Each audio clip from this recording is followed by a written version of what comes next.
Hello नमस्ते and welcome to movies illustrator. आज हम 2015 में रिलीज एक प्रिंसेस मूवी की स्टोरी जानेंगे जिसका नाम है सिंड्रेला। मूवी की शुरुआत एला को दिखाकर होती है। एला एक बहुत ही खूबसूरत और दयालु लड़की है जो कि अपने मॉम डैड के साथ एक बहुत बड़े घर में रहती है और जहाँ उसके यहाँ बहुत सारे सर्वेंट्स भी हैं उसकी मदद करने के लिए। लेकिन अचानक एक दिन एला की मॉम काफी बीमार हो गई और मरने से पहले एला को बोला कि आज मैं तुम्हें वो राज बताऊंगी जिससे तुम लाइफ के कठिन से कठिन समय में भी खुश रहोगी, और वो है to have courage and be kind. वो सबके साथ दया और प्यार से पेश आएगी और किसी भी मुश्किल का हिम्मत से सामना करेगी। एला के मॉम के मरने के बाद एला और उसके डैड भी क्लोज आ जाते हैं और साथ में बहुत सारा टाइम बिताते हैं। एक दिन एला के फादर दूसरी शादी कर लेते हैं एक विडो लेडी ट्रेमाइन से। ट्रेमाइन अपनी 2 डॉटर ड्रिजेला और एनेस्थीसिया के साथ उनके घर ही रहने आ जाती है। एला अपने फादर की खुशी के लिए वो सब एक्सेप्ट कर लेती है और उनसे प्यार से पेश आती है। एला से मिलने जाती है तो वो उसे बताते हैं कि वो बिजनेस के लिए दूसरे टाउन जा रहे हैं। एला अपने डैड के जाने से दुखी थी। जब उसके फादर पूछते हैं कि तुम्हारे लिए मैं क्या गिफ्ट लाऊं, तो एला कोई कीमती गिफ्ट मांगने के बजाय बोलती है कि रास्ते में जो पेड़ की डाल आपसे टकराएगी आप वही तोड़कर मेरे लिए ले आना। और जब वो दोनों बातें कर रहे थे तो इधर ट्रीमेन छिपकर उनकी बातें भी सुनने लगती है। जब वो देखती है कि एला के डैड एला को बहुत प्यार करते हैं तो उसे ये पसंद नहीं आता और वो कहीं ना कहीं एला से जलने लगती है क्योंकि उसे अपने आगे कोई पसंद नहीं आता था। एला के फादर के जाते ही ट्रीमेन अपना असली रंग दिखाना शुरू कर देती है, जहाँ वो एला से उसका रूम लेकर वो रूम अपनी बेटियों को रहने के लिए दे देती है और एला को एटिक में रहने के लिए भेज देती है। एला एटिक में भी खुशी ढूंढ लेती है क्योंकि यहाँ उसके एनिमल फ्रेंड्स भी रहते थे और कम से कम यहाँ रहने से उसे अपने स्टेप मॉम और स्टेप सिस्टर्स को तो फेस नहीं करना होगा। पर ट्रीमेन और उसकी स्टेप सिस्टर एला को बहुत परेशान किया करती थी। वो उससे घर के काम करवाती थी और उससे अपने साथ बैठकर खाना भी नहीं खाने देती थी। पर एक दिन वो हो गया जिससे एला पूरी टूट गई। उसके फादर का सर्वेंट घर अकेले वापस आता है और आकर एला को बताता है कि उसके फादर की तबीयत अचानक ही खराब हो गई और उन्हें बचाया नहीं जा सका। और अपने आखिरी समय में भी वो बस एला को ही याद किया करते थे और वो पेड़ की टहनी भी उसे दे देता है। ट्रीमेन अब घर के सारे सर्वेंट्स को निकाल देती है और घर के सारे काम की जिम्मेदारी एला को दे देती है। कपड़े धोना, सुखाना, खाना बनाना और सफाई सब कुछ एला ही करने लगी थी। अब बाकियों का बचा हुआ खाना एला को खाने के लिए दिया जाता था जो कि वो अपने माउस फ्रेंड्स के साथ शेयर किया करती थी। रात में एटिक में काफी ठंड हो जाती थी जहाँ सोना बिल्कुल नामुमकिन था, तो एला किचन में चूल्हे के सामने ही सो जाती थी। जब एला सुबह उठती है तो चूल्हे के सामने सोने की वजह से उसके पूरे फेस पर कालिख लग जाती है, जहाँ उसकी स्टेप सिस्टर इसके लिए उसका मजाक भी उड़ाती है और सिंडर्स लगे होने के कारण वो सिंडर प्लस एला को जोड़कर उसे सिंड्रेला पुकारने लग जाती है। एला ये सब समझती थी पर क्योंकि वो दिल की अच्छी थी सो स्टेप मदर या स्टेप सिस्टर के सामने कुछ नहीं बोलती थी। लेकिन एक दिन वो बहुत तंग हो जाती है और गुस्से में घोड़े की सवारी करके जंगल में अंदर की तरफ चली जाती है। वहीं पर प्रिंस भी एक हिरन का शिकार कर रहा था। एला वहाँ हिरन की भागने में मदद करती है और प्रिंस भी उसे देख लेता है। प्रिंस यहाँ एला के पास आता है तो एला पूछती है कि तुम कौन हो। प्रिंस एला की मासूमियत से इम्प्रेस होता है कि एला प्रिंस को नहीं जानती और उसे झूठ बोल देता है कि उसका नाम किट है और वो पैलेस में नौकरी करता है। एला यहाँ किट को रिक्वेस्ट करती है कि उस हिरन को मत मारना और उसे अपना नाम बिना बताए वहाँ से चली जाती है। पैलेस पहुंचने पर प्रिंस को पता चलता है कि किंग की तबीयत बहुत खराब है और किंग प्रिंस को रॉयल बॉल पर अपने लिए प्रिंसेस पसंद करने के लिए बोलते हैं ताकि किंग सारी जिम्मेदारी प्रिंस को दे सके और अपनी तबीयत पर ध्यान दे सके। पर प्रिंस के दिल दिमाग पर सिर्फ एला का ही ख्याल आ रहा था, सो वो बोलता है कि सिर्फ प्रिंसेस को ना बुलाकर हमें किंगडम के सारे सिटीजन्स को भी बुलाना चाहिए। किंग प्रिंस के इस रिक्वेस्ट को मान जाता है और सारे सिटीजन्स को इन्विटेशन दिया जाता है रॉयल बॉल में आने का। एला मार्केट में ये न्यूज सुनती है और जाकर ट्रीमेन को बताती है। एला भी मन ही मन खुश थी कि शायद इसी वजह से वो भी बॉल में जाएगी और किट से मिलेगी क्योंकि वो पैलेस में जो काम करता था। पर ट्रीमेन यहाँ एला को बिल्कुल बिल्कुल इग्नोर कर देती है और सिर्फ अपनी बेटियों के साथ तैयारी में लग जाती है ताकि वो प्रिंस से शादी कर ले और वो लोग पैलेस में जाकर रहें। इधर प्रिंस भी सिर्फ एला के बारे में ही सोच रहे थे और उन्हें इस बात का डर भी था कि किंग उनके लिए एक नॉर्मल लड़की को एक्सेप्ट भी करेंगे या नहीं। एला किड से मिलने के लिए बॉल जाना चाहती थी, इसीलिए वो एटिक में अपनी मॉम की एक पुरानी ड्रेस को ही सही करती है ताकि वो पहन कर जा सके। आज रॉयल बॉल नाइट है और ट्रिमेन और उसकी डॉटर्स बहुत सारे मेकअप और ड्रेस के साथ तैयार खड़ी हैं। एला अपनी मॉम की ड्रेस पहनकर वहाँ आती है, लेकिन ट्रिमेन जानबूझकर उसकी ड्रेस फाड़ देती है कि तुम इस फटे हुए ड्रेस के साथ कहाँ जाओगी, तुम बॉल पर नहीं जाओगी। ऐसा करने से एला बहुत दुखी होती है और उनके जाने के बाद वो बाहर बैठकर फूट फूट कर रोने लगती है। तभी वहाँ एक ओल्ड लेडी आती है जो कि एला से कुछ खाने का मांगती है क्योंकि वो भूखी थी।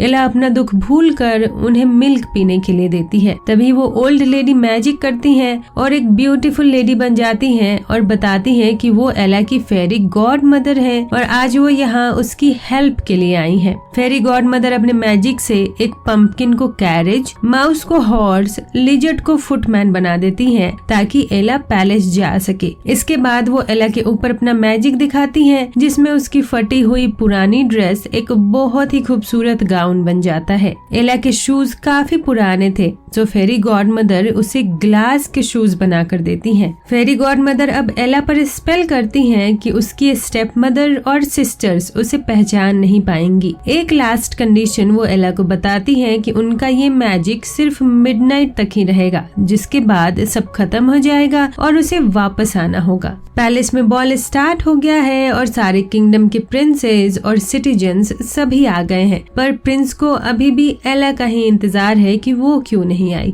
लेकिन तभी एला वहाँ पहुँचती है और सब उसे ही देखने लगते हैं और जब प्रिंस एला को देखता है तो वो तुरंत ही उससे मिलने चल देता है। प्रिंस को उस तरफ आते देख सब उसके लिए रास्ता दे देते हैं। एला तो अभी भी प्रिंस को किट ही समझ रही थी, लेकिन सरप्राइज भी थी कि सभी उन दोनों को क्यों देख रहे हैं। प्रिंस एला की तारीफ करता है कि सब उसकी खूबसूरती को देख रहे हैं। फिर एला और प्रिंस साथ में डांस करते हैं। ट्रिमेन एला को पहचान नहीं पाती, पर प्रिंस को किसी के साथ डांस करते देख और जेलस होती है और अपनी बेटियों को भी डांस करने के लिए भेज देती है। डांस के बाद दोनों साथ में टाइम बिताने के लिए अलग जाते हैं और एला को पता चलता है कि किट ही प्रिंस है। एला बहुत हैरान होती है, पर प्रिंस के माफी मांगने पर उसे माफ भी कर देती है। किंग और बॉल के सारे लोग सरप्राइज थे कि ये लड़की कौन है, पर किसी को नहीं पता था कि ये कौन है। जब एला स्विंग कर रही थी तो उसका एक शू खुल जाता है। प्रिंस खुद उसे शू पहनाता है और उससे उसका नाम पूछता है, पर तभी एला को रियलाइज होता है कि टाइम खत्म होने वाला है और रात के 12 बजने वाले हैं। एला जल्दी से वहाँ से भागती है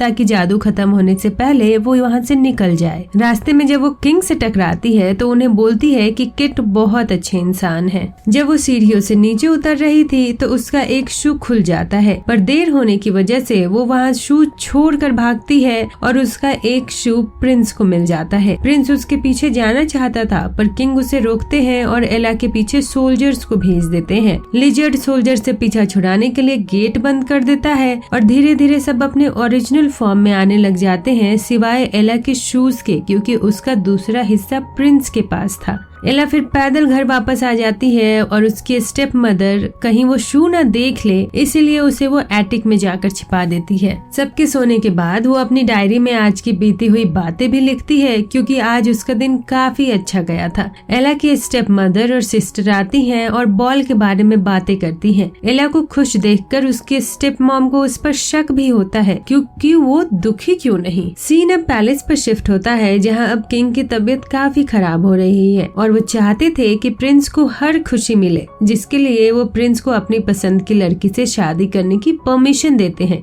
और साथ ही उसे जल्दी से जल्दी ढूंढने के लिए भी बोलते हैं। और ये बोलते ही किंग की डेथ हो जाती है। प्रिंस किंग बनकर पूरे किंगडम में अनाउंसमेंट करवाता है कि वो लड़की आकर प्रिंस से उसके पैर का दूसरा शू दे, जिसके बाद अगर वो चाहे तो वो उससे शादी करेगा। एला ये सुनकर जल्दी से घर जाती है और वो शू ढूंढने लगती है, लेकिन तभी पता चलता है कि उसकी स्टेप मॉम ने वो शू वहाँ से निकाल लिया है। स्टेप मदर यहाँ एला के सामने शर्त रखती है कि वो शू उसे तभी वापस देगी और प्रिंस से शादी करने देगी जब वो अपने साथ इन्हें भी पैलेस ले जाएगी और अपनी स्टेप सिस्टर्स को भी सेटल करेगी। एला मना करती है तो स्टेप मदर शू लेकर वहीं उसे तोड़ देती हैं और एला को एटिक में लॉक करके वहाँ से चली जाती हैं। अब स्टेप मदर ग्रैंड ड्यूक के पास शू का टूटा हुआ हिस्सा लेकर पहुँचती हैं और उनसे डील करती हैं कि वो एला को हमेशा बंद रखेंगी, जिसके बदले उन्हें स्टेप मदर को एक अच्छी पोजीशन की नौकरी और उनकी बेटियों की रेस्पेक्टेड फैमिली में शादी करवानी होगी। ग्रैंड ड्यूक मान जाते हैं क्योंकि इससे फिर प्रिंस की शादी एक दूसरे प्रिंसेस से होगी और किंगडम एक्सपैंड होगा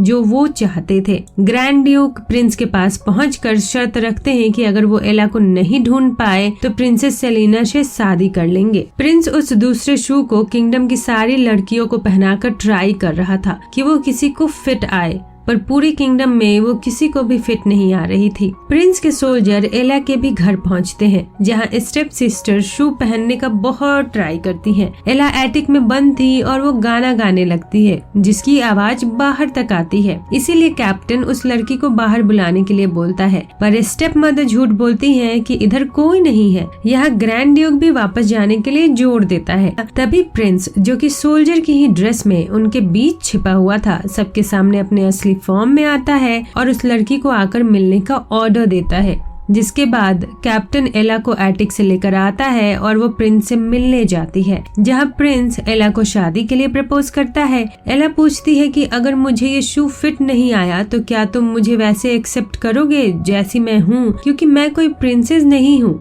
प्रिंस तुरंत मान जाता है। एला ने अपनी स्टेप मदर और सिस्टर को माफ कर दिया था, पर प्रिंस उसे और ग्रैंड ड्यूक को राज्य से बाहर भेज देता है हमेशा के लिए। लास्ट में हम देखते हैं कि प्रिंस और एला की शादी हो जाती है और किंगडम के लोग भी इस शादी से बहुत खुश थे। उन दोनों ने पूरे किंगडम को काइंडनेस और करेज से रूल किया, जैसा कि एला की मॉम ने उसे सिखाया था, और मूवी यहीं खत्म हो जाती है। Thank you, bye bye, Tata.